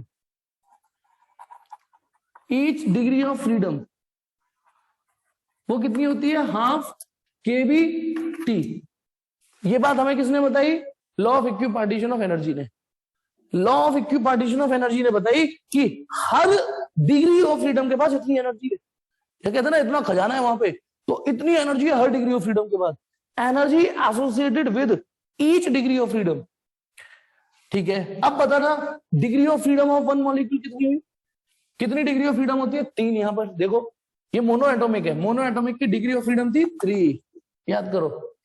तो अब आप बताइए एक डिग्री ऑफ फ्रीडम के पास, एक डिग्री ऑफ फ्रीडम में हाफ kT एनर्जी होती है। नंबर डिग्री ऑफ फ्रीडम कितनी है इसमें? 3। तो मुझे ये बताइए therefore energy of one molecule, बताइए एनर्जी ऑफ वन मॉलिक्यूल कैसे निकाल पाओगे आप? एक डिग्री ऑफ फ्रीडम की तो law of equipartition of energy ने दे दी, ये तो लॉ मिली है हमको, तो बिल्कुल ठीक। आपको क्या करना है? 3/2। अच्छा हाँ, ये जो हाफ kT है, हाफ kT है, उसमें डिग्री ऑफ फ्रीडम का मल्टीप्लाई कर देते हैं। एक डिग्री ऑफ फ्रीडम के पास इतनी, तो एक मॉलिक्यूल की 3 डिग्री ऑफ फ्रीडम होती है, तो ये लेकिन एक मॉलिक्यूल की आई, एक मॉलिक्यूल की। ऐसे कितने मॉलिक्यूल हैं इसमें? Na। ऐसे कितने मॉलिक्यूल है? यदि मैं इसमें Na का भी मल्टीप्लाई कर दूं तो मेरे पास पूरे सिस्टम की एनर्जी आ जाएगी। तो इसलिए energy of 1 mole such molecule, 1 mole such molecule, energy of 1 mole such molecule कितनी आएगी? ये तो 3/2 kT हो ही गया, इसमें कितने का मल्टीप्लाई करना है मुझे? Na का। फिर से सुनो, एक डिग्री ऑफ फ्रीडम की एनर्जी इतनी, इसके पास जितनी डिग्री ऑफ फ्रीडम हो उतना मल्टीप्लाई कर दो तो एक मॉलिक्यूल की आ जाएगी। ऐसे मैंने Na का मल्टीप्लाई कर दिया तो मेरे पास 1 मोल गैस की एनर्जी आ गई, और इसी का नाम है U। सिस्टम की आ गई ना, सिस्टम के पास और तो कुछ एनर्जी है नहीं, और कोई एनर्जी है ही नहीं, ये सिस्टम की एनर्जी आ गई। सिस्टम की एनर्जी आ गई U, कितनी आ गई? अब उसको थोड़ा ठीक ठाक ढंग से लिखें, 3/2 kB into Na, kB into Na, R हो गया भाई, kB ये रहा, Na ये रहा, और इंटू T। यानी इसका मतलब हमने law of equipartition of energy की मदद से सिस्टम की टोटल एनर्जी निकालनी सीखी। अच्छा यदि 1 मोल नहीं होता, n मोल होता तो मैं n का उसी हिसाब से मल्टीप्लाई करता। ठीक है, चलिए कोई बात नहीं, 1 मोल। अब आ जाइए, ये फिर से सुनो, मैंने पीछे का सेंटेंस लिखा नहीं है इसमें, लेकिन ये 1 मोल की एनर्जी है, 1 मोल की, और 1 मोल हो तो CV ऐसे निकाल सकते हैं। तो इसका मतलब फ्रॉम, यदि 1 मोल है तो CV du/dt से निकाल सकते हो आप। CV equal to d/dt, U कितना है? 3/2 RT। एक ऑर्डिनरी डिफरेंशिएशन है, 3/2 R बाहर आ जाएगा, T का डिफरेंशिएशन 1 हो गया, तो यानी CV आ गया ये 3/2 R, ये आ गया CV। यही इसकी एप्लीकेशन है कि हम law of equipartition of energy और इस फॉर्मूले को और लॉ ऑफ इक्विपार्टीशन को कॉम्बो कर दें तो CV निकाल दिया 3/2 R की वैल्यू 8.31 होती है, निकाल सकते हो। CP, अब CP माइनस CV R होता है ना, इसका मतलब CP हो गया CV प्लस R। CV आप निकाल चुके हो 3/2 R, और उसमें R और जोड़ना है बस, तो CP हो गया 5/2 R। लो CP भी आ गया, तेल के साथ कंघी फ्री मिलती है तो मना नहीं करते। और गामा कैसे निकलता है? गामा निकलता है CP/CV से। अब आपके पास CP भी मौजूद है 5/2 R और 5/2, CV कितना है? 3/2 R। क्या कट गया? ये हो गया 5/3। 5/3 की वैल्यू मेरे पास एनसीईआरटी यहाँ नहीं है, लेकिन आप चलो चली गई, ठीक है ना। आप एनसीईआरटी की उसमें टेबल देखोगे तो आपको गामा मैच करना, वो जो टेबल है जिसमें गामा लिखा है, मोनो एटॉमिक का गामा 1.67 ही मिलता है, 1.67 1.667 ऐसे मोनो एटॉमिक का। अब देखिए कितनी चीज आसान रहेगी। अब आपको अगला, यदि मैं यहां पर आपको सवाल इसके लिए नहीं करवा के इसके लिए करवाता कि नहीं इसके लिए करो, तो हेडिंग क्या हो जाती? Die atomic. हेडिंग हो जाती डाई एटॉमिक। अब देखो कहां पे पहली लाइन में कोई परिवर्तन नहीं होता क्योंकि हर डिग्री ऑफ फ्रीडम के पास हाफ के टी हाफ के टी हाफ के टी। अब बताइए यहाँ पे कुछ चेंज करना है मुझे क्या करना पड़ेगा अगली लाइन में बताइए। पहली लाइन में तो कोई परिवर्तन नहीं क्योंकि हर डिग्री ऑफ फ्रीडम के पास हाफ के टी एनर्जी होगी, लेकिन अगली लाइन में क्या 3 की जगह 5 करना है बस, क्योंकि अब इस मॉलिक्यूल के पास 3 नहीं 5 डिग्री ऑफ फ्रीडम है, तो यहां 5 आ जाएगा, फिर यहां 5 आ जाएगा। और ऐसे कितने मॉलिक्यूल होंगे इसमें यदि 1 मोल गैस ली? अच्छा 1 मोल में इसलिए ले रहा हूं थोड़ा कंफर्टेबल हो जाता है, ये वाला फॉर्मूला 1 मोल के लिए एप्लीकेबल डिजाइन किया है हमने, हालांकि स्मार्ट बंदे इससे भी कर सकते हैं, ऐसा कुछ नहीं है, करके देखना। तो ये हो गया 5/2 kT, kT इंटू एन, यानी यहाँ 5/2 आर आ जाएगा, समझ गए? अब जब आप इसे डिफरेंशिएट करोगे तो ये 5/2 आर आ जाएगा, लो सीवी आ गया, ये 5/2 आर, फिर CP equal to CV plus R होगा, यहाँ 5/2 होगा तो फिर यहाँ पे 7/2 हो जाएगा, यहां 7/2 होगा तो यहाँ सीपी अपॉन सीवी 7/2 और ये 5/2, तो 7/5 आ जाएगा। बोलो कुछ दिक्कत हुई या नहीं हुई? कुछ पता चला? एक झटके में दूसरा डेरिवेशन हो गया कि 1 डिग्री ऑफ फ्रीडम के पास हाफ केटी होती है, ऐसी 5 डिग्री ऑफ फ्रीडम होगी, 5 का मल्टीप्लाई कर दो, 1 मॉलिक्यूल की नेट एनर्जी आ गई, 1 मॉलिक्यूल की। ऐसे जितने मॉलिक्यूल है उनका मल्टीप्लाई कर दो, पूरे सिस्टम की आ गई, उसको यूज कर लो, आपका सीवी आ गया, सीपी आ गया, गामा आ गया। अब आपको आगे बताइए किसमें क्या करना है, सबको बताए किसमें क्या करना है। ये वाली डिग्री ऑफ फ्रीडम हो तो क्या करना है, सॉलिड की निकालिए। चलिए मैं यहाँ थोड़ी देर के लिए वीडियो पॉज कर रहा हूं। अच्छा सॉलिड के लिए निकालना है, सॉलिड में सीपी सीवी कुछ नहीं होता, सिर्फ सी होता है, या जो सी होता है सॉलिड का वही सी भी होता है एक्चुअली। सॉलिड में सीपी सीवी गामा नहीं निकालते एक्चुअली उसमें। अच्छा जब सॉलिड गर्म करते हो तो वॉल्यूम तो कांस्टेंट रहेगा ना, सॉलिड को हीट करोगे तो वॉल्यूम कांस्टेंट रहेगा कि नहीं? नहीं तो आप मेंसुरेशन पढ़ते कि उसको मेल्ट करके वो बना दिया, स्फीयर को मेल्ट करके सिलेंडर बना दिया, सोचो वॉल्यूम तो कांस्टेंट ही था ना, तो उसमें केवल सी निकाल के छोड़ना है। तो मैं वीडियो पॉज कर रहा हूं, रिकॉर्डिंग पॉज कर रहा हूं, और आप बताइए यदि सॉलिड के लिए सिर्फ यहाँ पे सी भी मत लिखना, केवल सी लिखना और एक बार सी लगाना और सॉल्व करके बताइए कितना आ रहा है। छोड़ो बेटा, किसी ने नहीं आंसर दिया। यदि आप लेट भी आंसर दे रहे हो तो जब क्या वो कहते ना, फिर जब चिड़िया खेत चुग जाए तो फिर पानी देने से क्या मतलब, पकाने से क्या फायदा। तो चलिए ये आपसे नहीं निकला, ठीक है, तो मैं क्या उम्मीद करूं आपसे, लीव इट। अब आ जाइए एक, हालांकि वो सवाल इंपॉर्टेंट नहीं है ना, लेकिन फिर भी मैं करा रहा हूं। वो ये है कि यदि आपको कोई ऐसी सिचुएशन दे दी जाए कि उसके पार्टिकल की डिग्री ऑफ फ्रीडम एन है, एन है डिग्री ऑफ फ्रीडम, है ना, ये डिग्री ऑफ फ्रीडम है एन, उसकी डिग्री ऑफ DOF लिख देता हूं, उसकी डिग्री ऑफ फ्रीडम दे रखी है एन। ओके, तो साबित करिए कि उसका गामा होगा 1+2/n, साबित करना है। जब आपने सॉलिड के लिए नहीं किया तो आपसे तो उम्मीद करना बेकार है। आप पता है क्या चाहते हो कि मास्टर कराए सब कुछ, ये तो मैंने देख लिया, मास्टर कराए सब कुछ, हमें कुछ ना करना पड़े। सीरियसली ये एटीट्यूड के साथ आप पढ़ रहे हो। चलिए वह गामा बराबर यदि डिग्री ऑफ फ्रीडम एन है तो मैं आपसे ये एक्सपेक्ट कर ही नहीं सकता कि आप इसे साबित कर पाओ। सवाल देखिए मैं करा रहा हूं, समझ में आ जाए तो रख लेना, नहीं तो देखिए 1 डिग्री ऑफ फ्रीडम के पास होती है half KT energy, 1 degree of freedom के पास हाफ केटी, ऐसी कितनी डिग्री ऑफ फ्रीडम है एन, तो एक मॉलिक्यूल को इसमें एन का मल्टीप्लाई कर दूं, एन तो ये एक मॉलिक्यूल की हो गई, उसमें यदि मैं Na का मल्टीप्लाई कर दूं तो पूरे सिस्टम की आ जाएगी, दिस इज यू, ये तो यू हो गया हमारा, इसको सिंप्लीफाई कर देते हैं n/2 RT, ये वाला n ये हो गया, Kb इंटू Na R हो गया, ये तो सिस्टम की एनर्जी हो गई ये। अब Cv कैसे, और 1 मोल की फॉर 1 मोल, अब Cv होता है du/dt, तो यहां से d/dt u की वैल्यू रख दूं n/2 RT, तो आपका Cv हो गया n/2 R, ये हो गया हमारा Cv हो गया ये, ठीक। अब Cp कैसे निकलता है, Cv प्लस R से, तो Cv तो हमारा n/2 R है, फिर प्लस R तो कुछ जुड़ेगा, n/2 + 1 × R, this is Cp, ये Cp हो गया।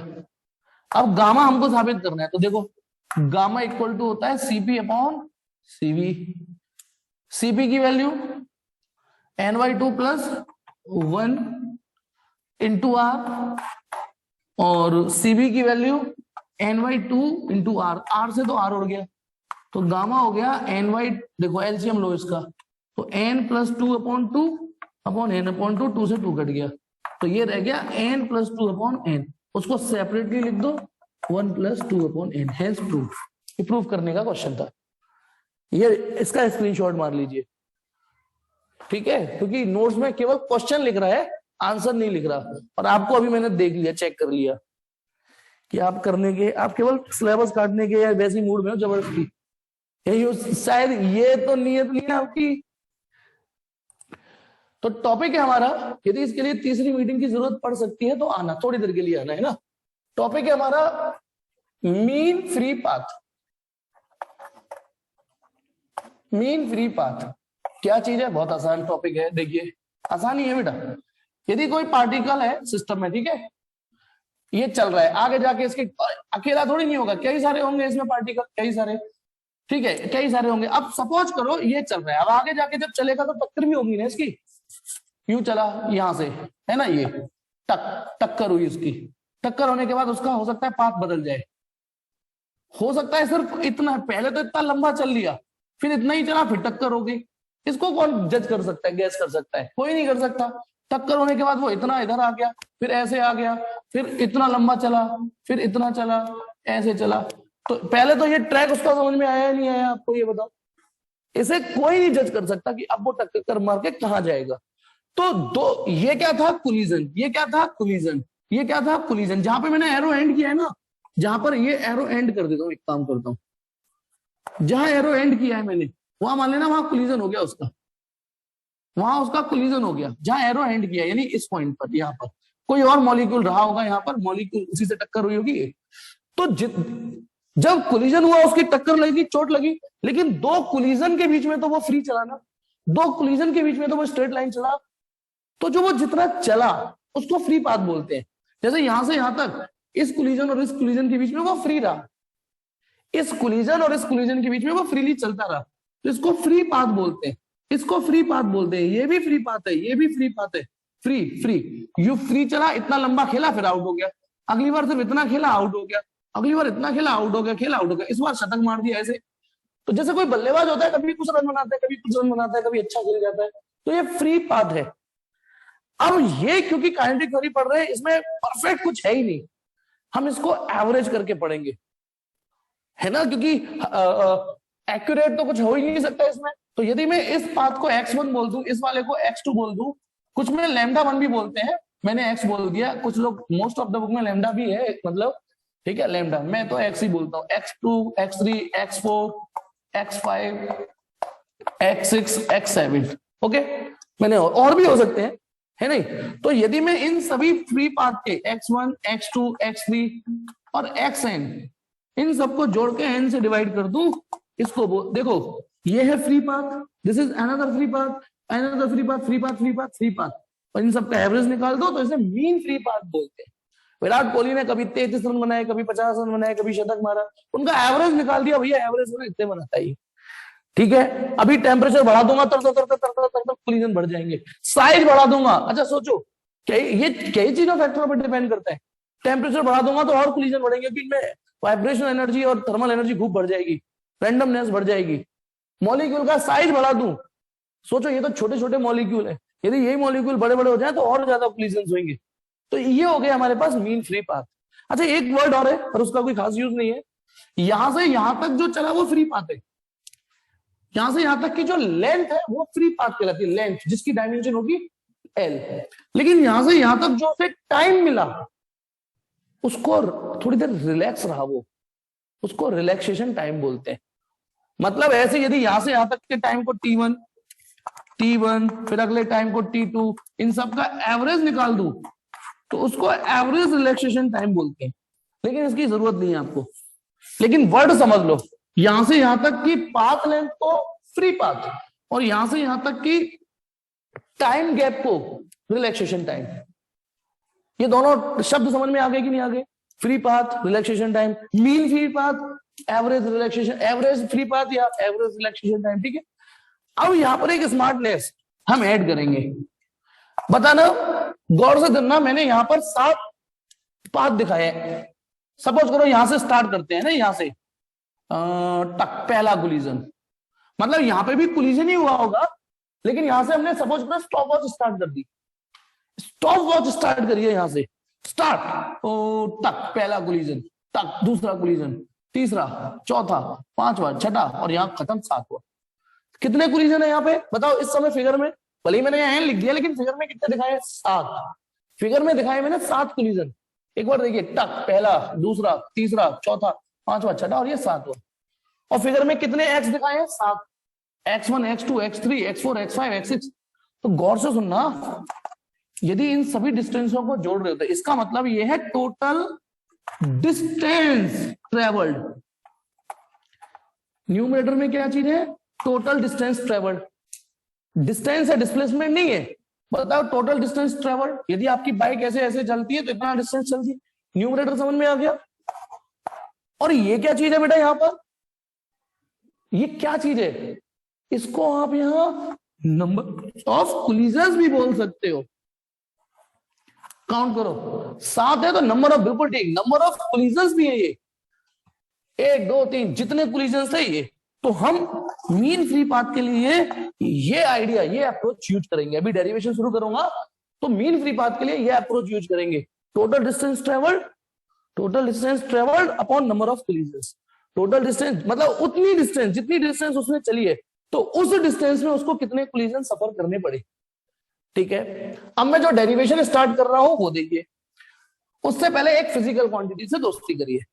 ये क्या चीज है बेटा? डेंसिटी।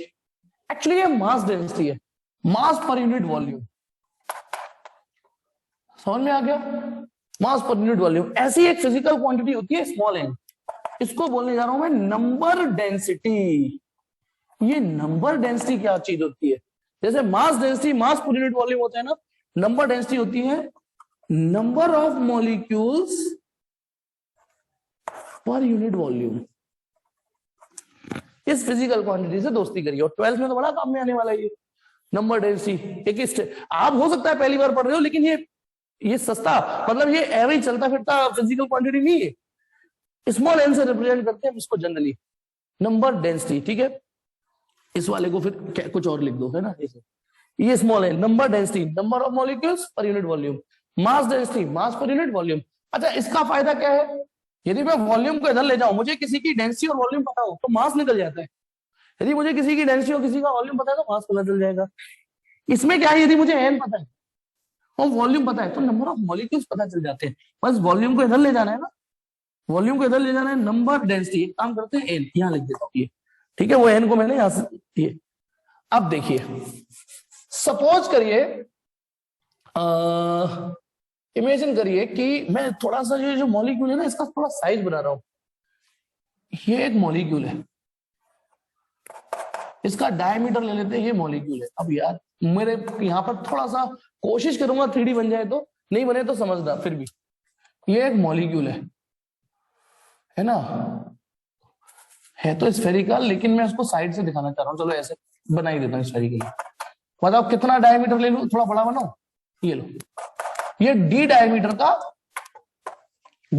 का कोई मॉलिक्यूल है। एक्चुअली सभी मॉलिक्यूल एक जैसे साइज के होंगे, ये एजम्पशन थी ना कि सभी मॉलिक्यूल एक जैसे साइज के ही होंगे, सभी एक जैसे साइज के ही होंगे। ठीक है, अब जब ये चल रहा है, मान लो अभी स्ट्रेट पाथ चल रहा है, यूं करके स्ट्रेट पाथ चल रहा है, यूं चल रहा है ऐसे करके, थोड़ी देर के लिए एज्यूम करो ये एल लेंथ सीधा चल पाया, तो बताइए क्या ये ऐसे चल रहा है, क्या ये इस मॉलिक्यूल को टक्कर मार पाएगा? इसको टक्कर, यूं जा रहा है, इसको टक्कर मार पाएगा? ये बताओ, नहीं मार पाएगा। इसको टक्कर मार पाएगा? नहीं मार पाएगा। इसको टक्कर मार देगा? हाँ, इसको मार देगा टक्कर। जब ये सीधे जाएगा तो टक उड़ा देगा इसको।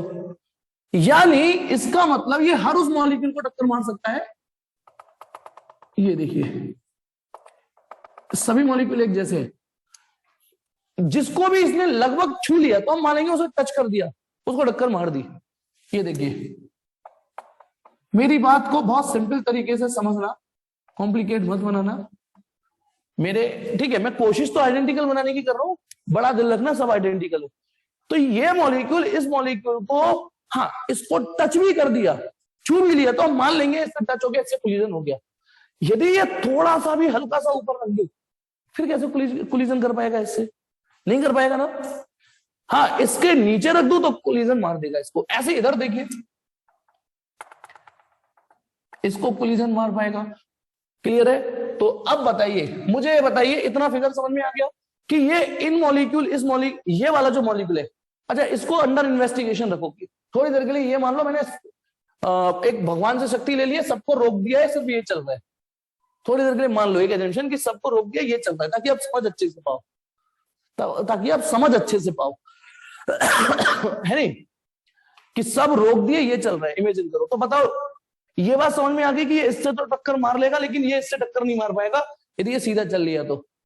यदि ये एल लेंथ सीधा चल पाया, मान लो एल लेंथ सीधा चल पाया, है ना, एल लेंथ सीधा चल पाया, वैसे तो ठीक है ना, तो ये इसको टक्कर मार देगा, इसको मार देगा, इसको नहीं मार पाएगा, इसको नहीं, इसको। तो इसका मतलब, सुनिए, मतलब की चीज आ गई। इन दोनों मॉलिक्यूल के सेंटर टू सेंटर डिस्टेंस कितनी है? ये सेंटर टू सेंटर डिस्टेंस, गौर से देखो, सभी मॉलिक्यूल एक से हैं। ये dy2, ये dy2 यानी d। जब नोट्स पढ़ोगे तो ये लैंग्वेज लिख रही होगी। ये जो मॉलिक्यूल है, ये हर उस मॉलिक्यूल को टक्कर मार सकता है जो इससे एट मोस्ट ज्यादा से ज्यादा d डिस्टेंस पर हो। अच्छा बताइए, यदि ये थोड़ा सा ऊपर रखा हुआ है ना, ये, अच्छा इसको थोड़ा सा नीचे वाले को यूं रखता हूं, तो अब बताओ ये डिस्टेंस, ये वाली, सॉरी, ये डिस्टेंस d से ज्यादा है या नहीं? बोलो, d से ज्यादा ये वाली डिस्टेंस। यदि ये वाला मॉलिक्यूल थोड़ा सा नीचे खिसक जाए तो बोलो, ये d से ज्यादा है ना, dy2 और ये एक्स्ट्रा है, ये वाली एक्स्ट्रा है। तो इसका मतलब, मेरा सेंटेंस समझना, ये मॉलिक्यूल केवल उन्हीं मॉलिक्यूलों को हिट कर पाएगा जो इससे ज्यादा से ज्यादा ए डिस्टेंस दूरी पर हो। इसको फिल करिए, जो मैंने ए बोल दिया। ये मॉलिक्यूल एल लेंथ चलते वक्त, एल लेंथ सीधे चलते वक्त उन्हीं मॉलिक्यूलों को टक्कर मार पाएगा जो इससे ज्यादा इतनी दूरी पर हो। जी हाँ, भूमिका नहीं टाइप किया, केवल भूमिका ही पढ़ रही है, बाकी तो बस है नहीं। कोई बात नहीं, अपना टाइम आएगा, मुझसे भी तो तुम डाउट पूछोगे कुछ, ठीक है। तो ये इनको अब देखिए, तो एक ये वाला सिलेंडर इमेजिन करो, ये वाला मेरी कारीगरी इतनी अच्छी नहीं है, लेकिन ये समझिए, ठीक। तो इसका मतलब, यदि ये एल लेंथ का सिलेंडर, ये वाला जो मैंने सिलेंडर इमेजिन किया है, इसका मतलब यदि ये एल लेंथ सीधा चल गया तो इस सिलेंडर में आने वाले सब मॉलिक्यूलों को फोड़ता हुआ चलेगा कि नहीं? बोलो, इस सिलेंडर उसको छू भी लिया तो मतलब जो इस सिलेंडर के दायरे में आ रहे होंगे, इस सिलेंडर के दायरे में जो आ रहे होंगे, उन सबको कोलाइड करते हुए चलेगा कि नहीं? बोलो, उन सबको कोलाइड करते हुए चलेगा कि नहीं जो इस सिलेंडर में आ रहे होंगे? ये थोड़ा सा फील करने वाली बात है।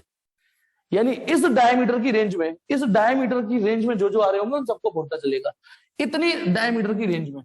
तो अब आप बताइए, ये जो मैंने सिलेंडर बनाया है, ये सॉलिड लाइन से जो बनाया है, सॉलिड लाइन से, इसको, ये तो पाथ है इस मॉलिक्यूल का, ये तो ऐसे है नहीं, तो ये हर उस मॉलिक्यूल से टक्कर मारेगा जो इस डायमीटर में होंगे, वो इस सिलेंडर में होंगे। बताना, जो सामने वॉल्यूम दिख रहा है सिलेंडर का, वो कितना है? वॉल्यूम ऑफ सिलेंडर कितना है? पाई आर स्क्वायर एच होता है ना। आप मुझे इस सिलेंडर का आर बता सकते हो? इस सिलेंडर का आर बताओ कितना है? इस सिलेंडर का जो आपको सॉलिड लाइन से बनना है, इस सिलेंडर का आर कितना है? जी हाँ, फिर से वही भूमिका ही बोल रही है, डी स्क्वायर, यानी आर है डी। बाकी को जब समझना ही नहीं है तो मुझे समझाना भी नहीं है, ठीक भाई। देखो, ये रेडियस dy2 यानी डी, और एल स्मॉल एल ले लेता हूं, चलो, ये हो गई पाई डी स्क्वायर एल। ये हो गया इस सिलेंडर का वॉल्यूम। अब आप बताओ, आपको इस सिलेंडर का वॉल्यूम पता है, आपको नंबर डेंसिटी पता है, वॉल्यूम पता है, नंबर डेंसिटी वॉल्यूम। तो यदि मैं वॉल्यूम को यहां पे ले आऊं तो नंबर ऑफ मॉलिक्यूल्स आ जाएंगे, ठीक है। तो इसलिए नंबर ऑफ मॉलिक्यूल्स निकालने का, नंबर डेंसिटी इंटू वॉल्यूम कर दूं। देखो, ये फॉर्मूला लगा रहा हूं, ये न्यूमरेटर, इस वॉल्यूम को इधर ले जाओ, N into volume, number density और वॉल्यूम कितना है? Pi D square L. Number of molecules निकल गई। अब मैंने नंबर ऑफ मॉलिक्यूल्स निकाले, क्यों? क्योंकि अभी मैंने एक डायलॉग क्या बोला था कि यदि हम ये एज्यूम कर ले कि एल लेंथ सीधा चल पाया, एल लेंथ सीधा चला है, तो ये हर उस मॉलिक्यूल से टकराएगा, हर उस मॉलिक्यूल से जो इस सिलेंडर के अंदर होगा, जो हर उस मॉलिक्यूल से टकराएगा जो इस सिलेंडर में होगा, है ना। ये डायलॉग है ना कि हर उस मॉलिक्यूल से टकराएगा जो इस सिलेंडर में होगा, और इस सिलेंडर में जो भी मॉलिक्यूल होंगे उन सबको छुएगा तो सही, कम से कम टक्कर मारेगा, छुएगा टक्कर मारेगा। तो ये मैंने क्या निकाला है, ये नंबर ऑफ मॉलिक्यूल्स निकाल दिए, या इनडायरेक्टली नंबर ऑफ कोलिजन्स निकाल दिए। अच्छा फिर से सुनिए इस डायलॉग को, सर ये तो नंबर ऑफ मॉलिक्यूल्स है, नंबर ऑफ कोलिजन कैसे? क्योंकि अभी मैंने डायलॉग क्या बोला, ये है नंबर ऑफ मॉलिक्यूल्स इस सिलेंडर में, और इस सिलेंडर में हर उस मॉलिक्यूल से टकराएगा जो इस सिलेंडर में होगा। तो जितने मॉलिक्यूल उतने कोलिजन, जितने मॉलिक्यूल उतने कोलिजन, बस हो गया काम।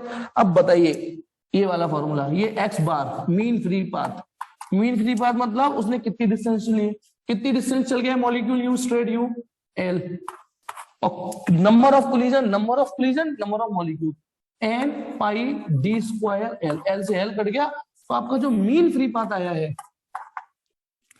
1/n पाई डी स्क्वायर, ये देख सकते हो आप। हालांकि ये फॉर्मूला एग्जैक्टली हिट फिट नहीं होता, क्योंकि बहुत सारी एजम्पशंस को यूज करके ये डिराइव किया गया है।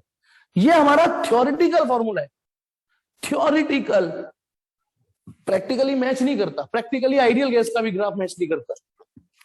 प्रैक्टिकली ये ग्राफ आता है √2 और फैक्टर आता है इसमें, वो प्रैक्टिकली निकाला गया, लेकिन थ्योरेटिकल ये फॉर्मूला है। This is mean free path. आज के लिए इतना ही, सिर्फ इतना ही, ठीक है।